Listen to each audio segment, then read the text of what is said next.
Nu, lūk, un šeit notiek harēma bikšu šūšana.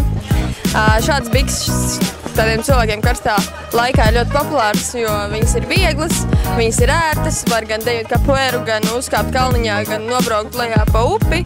Un šeit cilvēki to var izdarīt paši. Reku radošie visi give and get-tieši sameklējuši katrs savu mīļāko audumiņu.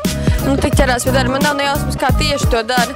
Bet es ļoti labprāt arī pati uztaisītu tādas bikses. Vienīgi man šobrīd galīgi nav laika, bet man ir liels prieks, ka cilvēki to dara un atpūšās radoši un taisa kaut ko ar rociņām. Pēc tam varēs paši uzvilkt mugurā un vēl uztampelēt give and get logo virsū uz biksēm un viss būs forši.